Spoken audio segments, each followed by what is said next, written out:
नमस्कार। Future express में आप सभी का स्वागत है। मैं हूं वीरेंद्र कुमार और मिड सेशन आपकी इंडस्ट्रीज पे अप्रोच किया हूं और निफ्टी बैंक पे, स्टॉक फ्यूचर्स पे, सब पे करेंगे बातचीत, कुछ ऑप्शन ट्रेड्स। और इस बातचीत में आज मेरे साथ मौजूद रहेंगे प्रशांत सावंत, उनसे करेंगे बातचीत। निफ्टी और निफ्टी बैंक स्क्रीन पे लेके आइएगा। और निफ्टी आपकी स्क्रीन पे करीब करीब 24,201, निफ्टी बैंक लगभग 51,835। देखिए, हल्का सा कल हम 20 डे से डिप हुए थे। आज सुबह मॉर्निंग में अप्रोच क्या थी, दो बातें क्लियर हो गई थी। एक हॉल्ट था बाजार में एट 20 डे। दूसरी बात थी एफआई सेल मोड में है। कल के भी बाजार के उछाल में उन्होंने भरपूर तरीके से अपने हाथ साफ किए, सेल किया। मेरा आज का सुबह का व्यू क्या था मैं आपको बताता हूँ। मेरा सुबह का व्यू था कि डिप अगर आए और बाजार स्थिर हो टुवर्ड्स बेस 1 तो हम बाय करेंगे। बट याद रखिएगा, बेस 1 स्क्रीन से जा चुका है, उड़ चुका है, कोलैप्स हो चुका है बेस 1। बेस 1 डिटरमाइन दो चीज़ों पे किया गया था।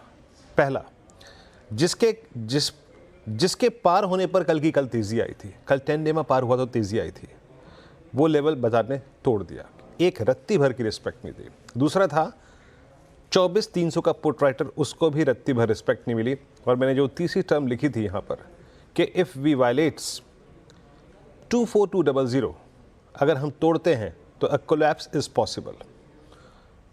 देखिए, यकीन मानिए वो सुबह की अप्रोच गलत निकली। मतलब अगर आपने स्थिरता का इंतज़ार किया हो तो भी गलत निकली, वो भी नहीं आई स्थिरता। और इवन 24,200 स्क्रीन पे स्थिर नहीं हो पा रहा है।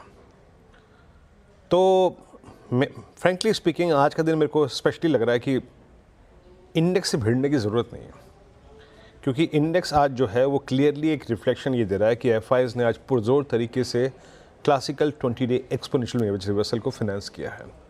आज मेरी सुबह कोई शॉर्टिंग की अप्रोच नहीं थी, स्पेशली कल के मोमेंटम को देखते हुए। तो शॉर्टिंग की तो खैर बात ही नहीं हुई थी आज। शॉर्टिंग का तर्क तब आएगा जब हम शायद 24,200 के रेंज को तोड़ें। आइए एक बार सेंस लेने की कोशिश करते हैं। Since expiry day put writers क्या कर रहे हैं। पुट राइटर्स को अभी ऊपर से 300 अंकों का डिप मिल चुका है। 300 अंकों का, आई मीन फ्रॉम 24500। अब आप देखिए आपकी स्क्रीन पे क्या हो रहा है। 200 पे करीब करीब 1.25 करोड़ पुट खड़ी है, यानी इंट्राडे में सबसे बड़ी कहीं पुट राइटिंग हुई है तो 24,200 ही है। और इसलिए मैंने बात वो लिखी थी। और जिस प्रकार की 200 पे कॉल राइटिंग भी है, ये इंडेक्स यहाँ से कहाँ जाएगा, किस राइटर को ट्रैप करेगा। 24,200, 24,300 के कॉल राइटर को ट्रैप करेगा, 24,100 के पुट राइटर को ट्रैप करेगा, कहना बहुत मुश्किल है। आई थिंक कुछ ऐसे दिन होते हैं ना जब आप इंडस्ट्रीज से बचना चाहते हैं। फ्रेंकली स्पीकिंग आज मैं इंडेक्स से अपने आप को थोड़ा सा आई थिंक दूर रखना चाहूँगा। एक क्लियर सेंस में मैं यहाँ पर जनरेट नहीं कर पा रहा हूँ जिस प्रकार का प्राइस डैमेज सुबह हुआ था। और एक और चीज़, अब लेके आइए आप निफ्टी बैंक। निफ्टी बैंक पे दो बातें हुई थी। निफ्टी बैंक पे हमारे पास दो पॉइंट्स थे। एक तो रिट्रेसमेंट टुवर्ड्स 52,000, वो एक तर्कसंगत रिट्रेसमेंट होगा अगर टिक जाए वहाँ पे। बेस 1 क्या था निफ्टी बैंक का, वो लेके आइएगा। बेस 1 था अप्रॉक्सीमेटली 52,040 और 51,922।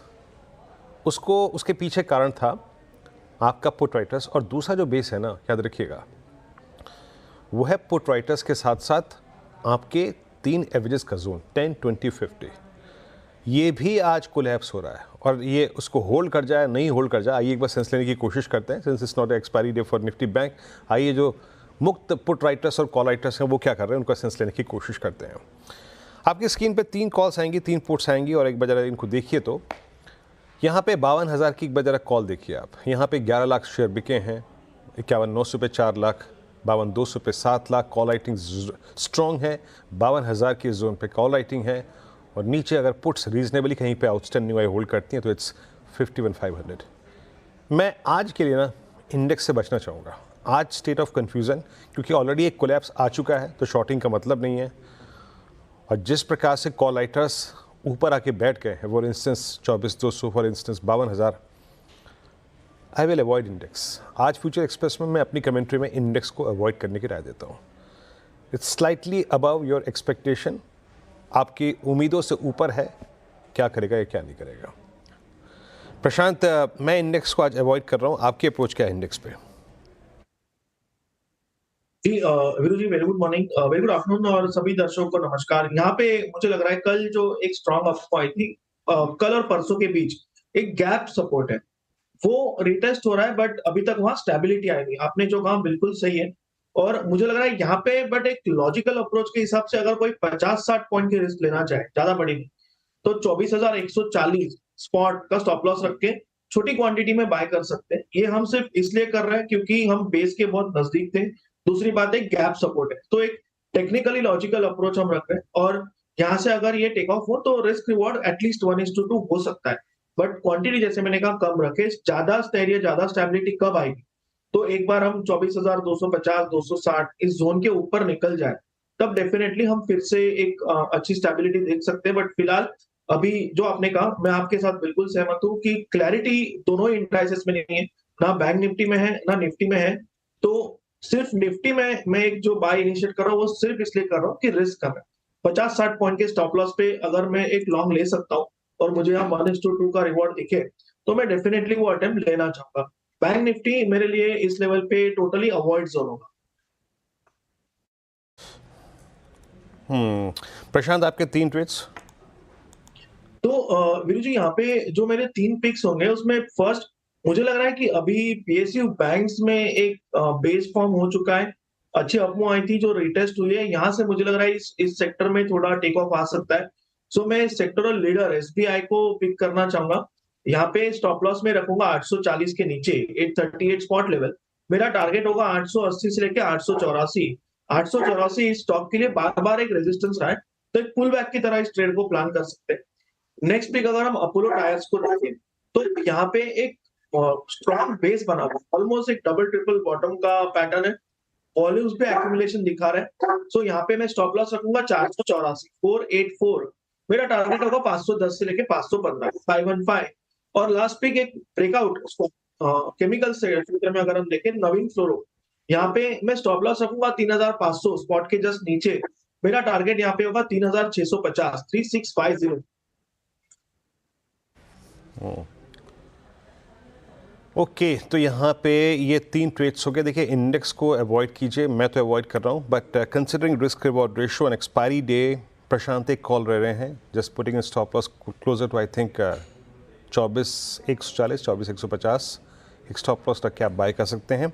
मैं इंडेक्स को आज अवॉइड कर रहा हूँ। अभी भी ट्विटर पे कई लोगों ने प्रश्न पूछा, what exactly take about Nifty below 210, index को मैं अवॉइड कर रहा हूँ। चलिए, इस बीच आपकी स्क्रीन पे M&M के नंबर्स आए हैं, जरा M&M के नंबर्स को देखते हैं। नंबर्स आपकी स्क्रीन पे, मुनाफा करीब 3841 करोड़ रुपए का, जो कि करीब 3405 करोड़ रुपए का था। तो प्रॉफिट की फिगर्स जो हैं वो सब्सटेंशियली अप है। आय करीब 28,919 करोड़ रुपए, जहाँ पे 26,942 करोड़ रुपए की एक्सपेक्टेशन थी। प्रॉफिट की फिगर और टॉप लाइन की फिगर सब्सटेंशियली अगर आप देखें तो सब्सटेंशियली ऊपर हैं एस्टिमेट्स से। आय करीब 27,553 करोड़ रुपए की और मुनाफा करीब 3841, जो कि 3405 करोड़ की एक्सपेक्टेशन थी। एक बार इंट्राडे में जरा प्लीज़ M&M रखिएगा, ये बड़ा पॉजिटिव डाइवर्जेंस है।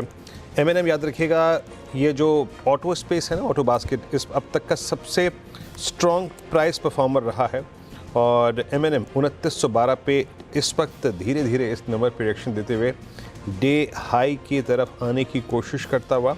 यस, तो बॉटम लाइन टॉप लाइन की फिगर्स पर रिएक्शन इनिशियली आ रहा है। मैं कुछ देर जब और इन नंबर्स को रीड करूँगा तो मेरे पास मेरे ख्याल से मार्जिन्स के नंबर्स भी होंगे और बट प्राइमा फेसी अगर आप देखें तो इस वक्त top line bottom line street के एक्सपेक्टेशन से कहीं ऊपर है। It's a beat all around. एक ब्रेक, लेकिन ब्रेक पे जाने से पहले एक और मुद्दे पे बात करते हैं। CNBC आवाज़ पर आपने 3 श्रृंखलाएं पहले भी देखी थी, जी हाँ, मार्केट गुरुकुल, F&O गुरुकुल और कमोडिटी गुरुकुल। लेकिन अब बात करते हैं कुछ और विषय की। CNBC आवाज़ लेके आ रहे हैं एक खास पेशकश। जी हाँ, ये स्टार्टअप गुरुकुल है और ये आप देखेंगे हर्षदा के साथ। पहले गुरुकुल में मैं अनुज थे, फिर अनुज और मैं थे, आशीष और मैं और अनुज मार्केट गुरुकुल में रहे। आपने मनीषा जी के साथ कमोडिटी गुरुकुल देखा, लेकिन अब वक्त है हर्षदा का। ये तमाम चेहरे ये वो हैं जिन्होंने स्टार्टअप कल्चर को अपनाया और एक मतलब एक बिज़नेस बिल्ड किया। तो आपके पास भी अगर कोई आइडिया है जिस पे आप आगे बढ़ने से कतरा रहे हैं, कुछ सवाल जो आपके जहन में आते हैं, पैसा कहाँ से आएगा, आइडिया तो है लेकिन एग्जीक्यूट कैसे करें, तो ये सारी की सारी दुविधाएं अगर आपके मन में हैं तो जुड़ जाइए CNBC आवाज़ की इस खास पेशकश स्टार्टअप गुरुकुल के साथ। शिक्षा से समृद्धि, ये खास सेमिनार, ये एक्सपर्ट्स आपकी स्क्रीन पे तमाम जो इस गुरुकुल में स्टार्टअप गुरुकुल में मौजूद रहेंगे। 7 दिसंबर 2024 को शनिवार को ये एक दिन का वेबिनार। जुड़ जाइए CNBC आवाज़ की इस खास पेशकश के साथ। एक ब्रेक के बाद तुरंत हाजिर होते हैं। स्वागत है आपका एक बार फिर से कार्यक्रम में। और निफ्टी इस वक्त आपकी स्क्रीन पे ऑलमोस्ट डेलो की ट्रैजेक्टरी में झूलता हुआ, इट्स 522404 और M&M में एक स्विंग आया था स्ट्रॉन्ग 2920 तक का, वो हल्का सा फिजल आउट हो गया टुवर्ड्स 2897। हालांकि याद रखिएगा नंबर्स M&M की जो है ना वो हर पैमाने पे अच्छे हैं, चाहे वो टॉप लाइन हो चाहे बॉटम लाइन हो। इवन अगर आप इनके मार्जिन्स देखें अप्रॉक्सीमेटली 14.2 की ट्रैजेक्टरी में, जो कि करीब 13.5 की एक्सपेक्टेशन थी, तो मार्जिन्स के फ्रंट पे भी इन्होंने सरप्राइज किया है। अच्छे नंबर्स M&M के यहाँ पे। खैर मैं थोड़ा सा विषय को बदलता हूँ और नंबर्स पे ही रहूँगा। हालांकि टाटा स्टील के आपने नतीजे देखे और टाटा स्टील के CEO और MD मिस्टर TV नरेंद्रन, क्या कह रहे हैं डॉक्टर साहब, प्लीज़ बताइएगा मेरे को। अच्छा, एक नंबर और आ गया आपकी स्क्रीन पे। Yes, it's trend. ओके, एक बड़ी अर्निंग्स और ड्यू थी जिसमें ट्रेंड के नंबर थे 6680, मुनाफा करीब 423 करोड़ रुपए का वर्सेस 400 करोड़ रुपए की एक्सपेक्टेशन थी यहाँ पे। तो ये भी अगर आप देखें तो फिगर जो है, मुनाफा इनका 290 करोड़ से बढ़ के रहा है 423 अप्रॉक्सीमेटली। अगर आप देखें 400 करोड़ की एक्सपेक्टेशन थी और यहाँ पे मतलब ये प्रॉफिट की फिगर जो है ना वो स्ट्रीट की एक्सपेक्टेशन से थोड़ी अच्छी है।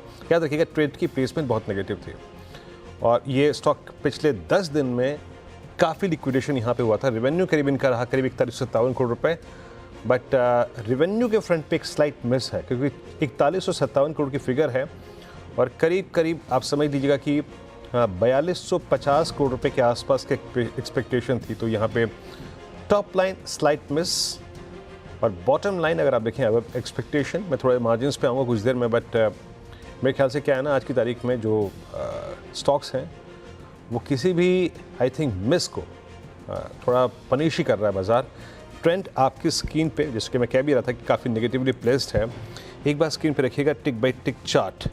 याद रखिएगा टॉप लाइन फ्रंट पे ये एक मिस है प्राइमा फेसिया, बाकी नंबर्स जब आएंगे थोड़ा देखूंगा मैं, but look at trend now 6950 से मात्र 2 टिक्स में 6657।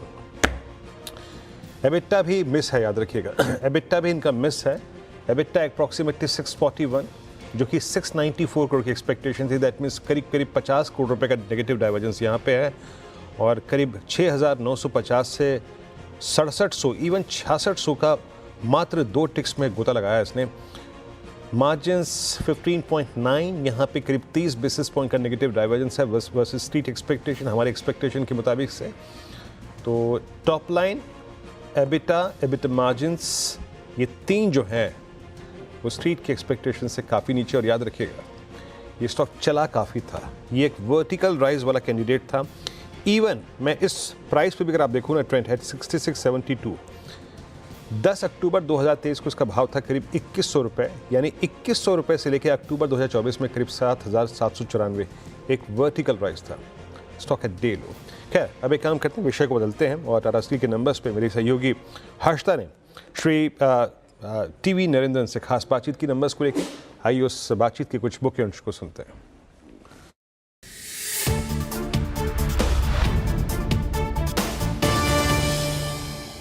टाटा स्टील के दूसरे तिमाही के नतीजे आ चुके हैं और उम्मीद से बेहतर प्रदर्शन देखने को मिला। मेरे साथ कंपनी के MD और CEO हैं मिस्टर TV नरेंद्रन।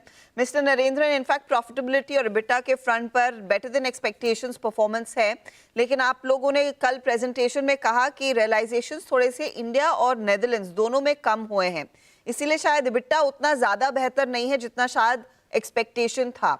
तो स्थिति क्या ये रियलाइजेशंस की कमी में बरकरार रहने की डर है, क्या लग रहा है? अभी भी सिचुएशन थोड़ा चैलेंजिंग है। इंडिया में भी आप देखिए तो steel prices have started picking up a bit, पर अभी भी जो चाइना का इफेक्ट है वो उसका असर तो पड़ रहा है इंडियन प्राइसेस में भी।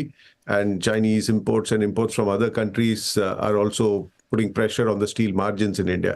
यूरोप में देखिए तो भी यही हालत है. I think internationally the fact that China is exporting 10 million tons a month is having an impact on global steel prices. उसके अलावा जर्मनी में भी हालत थोड़ा खराब है. German economy is the largest economy in Europe. It accounts for 25% of the European GDP. तो उधर भी पिछले कुछ महीनों में प्रॉब्लम्स रहा है. And obviously, we are looking forward to see what action the German government is taking to help the demand in Germany and in the rest of Europe. So situation continues to be challenging. हम लोग का performance has been okay, but still I think we are not fully out of the difficulties in the external conditions. Internally, Tata Steel ठीक से चल रहा है. नया blast furnace commission हुआ है कलिंगनगर में, और नेदरलैंड्स में भी जो लास्ट ईयर प्रॉब्लम्स हम लोग का प्रोडक्शन में, that is also behind us and production is normal. तो क्योंकि ये प्राइसिंग को लेकर कंसर्न रहेगा और चाइना की तरफ से शायद अगले 1-2 दिनों में और स्टिमुलस देखने को मिलेगा, रफली कितनी प्राइसेस यहाँ से और नरम पड़ने की आशंका है? What are you pencilling in your mathematics for the third and fourth quarter? तो आप देखिए तो इंटरनेशनल प्राइसेस जो लोएस्ट लेवल था अगस्त सितंबर में था, it had gone down to about $450 for hot roll coils. उसके बाद it has cross 500 and now it's around $500. Domestic में आप देखिए तो we are guiding that Q3 में हम लोग का रियलाइजेशन अबाउट 2,000 रुपया कम होगा कंपेयर टू Q2, क्योंकि Q2 में आप देखिए तो जुलाई prices were very high and then it started dropping. So while prices have started going up in September and October, it may not catch up with what was the price at July. तो इसीलिए on an average हम लोग expect कर रहे हैं कि 2,000 रुपया कम होगा Q3 में compare to Q2 India. Okay. और लेकिन दूसरी तरफ आपके input cost, I think coking coal में भी कुछ करेक्शन देखने को मिला. Iron ore has also come off its highs. तो ये थोड़ा सा क्या सपोर्ट करता है? Does it give you a little bit of leeway on the margins? जरूर. इंडिया में we will get, India and Europe में थोड़ा सपोर्ट मिलेगा because of coking coal prices. रफली अबाउट $20 पर टन कंजम्पशन कॉस्ट में भी हम लोग देख रहे हैं कि फायदा आएगा. Iron ore cost reduction will help us in Netherlands. India में आपको पता है all our iron ore is what we produce ourselves. तो iron ore का advantage नहीं मिलेगा हम लोग को इंडिया में, but certainly in Europe. Yes, input costs coming down will help us a bit, but not enough to offset all the reduction in realizations. On the Kalinganagar plant, आपने in fact overall India में कहा कि आप 2x अपनी capacity grow करना चाहेंगे. How soon do we see that 40 million ton per annum? क्या timeline आप लेकर चल रहे हैं? तो अभी आप देखिए तो कलिंगनगर अभी जो एक्सपेंशन कंप्लीट हो रहा है वो लेके, नीलाचल अभी 1 मिलियन टन में चल रहा है, तो we are already at 26 million tons. इसके अलावा हम लोग का अपॉर्चुनिटी है कलिंगनगर में और 5 मिलियन ऐड करने के लिए. नीलाचल में भी 5 मिलियन ऐड कर सकता है, और भूषण का जो प्लांट है उधर अंगुल में, उधर हम लोग 2 मिलियन ऐड कर सकते हैं. एंड लुधियाना में हम लोग का प्रोजेक्ट अभी भी चल रहा है which is almost close to 1 million tons. तो in terms of projects under implementation we are already at 27 million, 26 plus 1 in Ludhiana. बाकी के लिए we will take a call in the next 6 months, end of course for that we will also wait to see what the market conditions are, what the margins are, and then take a call. But in the next 5 years we can do all these projects if the market conditions are good. Mr. Narendran, बहुत बहुत शुक्रिया हमारे लिए समय निकालने के लिए, and good luck for H2 sir. Thank you for having me. Thank you.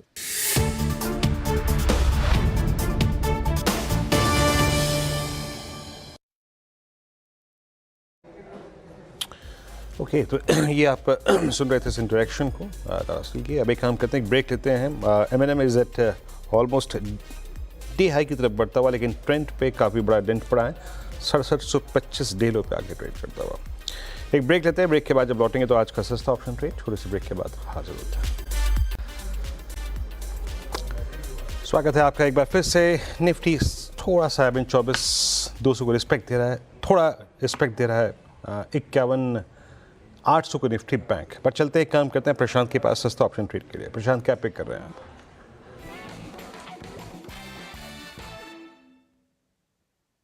तो वीरू जी, यहाँ पे ऑप्शंस के लिए जैसे मैंने कहा कुछ देर पहले कि बेस बनने की कोशिश हो रही है. यहाँ पे ऑप्शंस लेने के लिए मोमेंटम जरूरी होगा. तो मैंने यहाँ पे जो रेकमेंड किया था नवीन फ्लोरो, उसी को ऑप्शन के जरिए ट्रेड कर सकते हैं. इसकी जो 3,600 स्ट्राइक प्राइस की कॉल ऑप्शन है, 3,600 स्ट्राइक प्राइस करीबन 70-72 के आसपास ट्रेड कर रही है. इसको 45 के नीचे स्टॉप लॉस रख के खरीदा जा सकता है, बिलो 45. यहाँ से टारगेट मुझे लग रहा है 110 से लेके 125, 110, 125 ये आप टारगेट्स मान के चल सकते शुक्रिया। मीन वाले जरा दो स्टॉक्स दिखाइए इंट्राडे प्लीज स्क्रीन पे, ट्रेंट और M&M। जाते जाते बस एक, जहां अर्निंग्स स्ट्रीट की एक्सपेक्टेशन से अच्छी हैं, एक अर्निंग्स पर प्लेसमेंट का सवाल है। स्टॉक पहले भी खराब था, नंबर्स और ख़राब हुए और क्रैक होता हुआ। Trent at day low, M&M almost striking day high. ये देखिए, ये है इस अर्निंग सीजन का और मार्केट के बिहेवियर का एक सबसे जीता जाता उदाहरण। एक ब्रेक, अगली मुलाकात कमाई का अड्डा में। नमस्कार।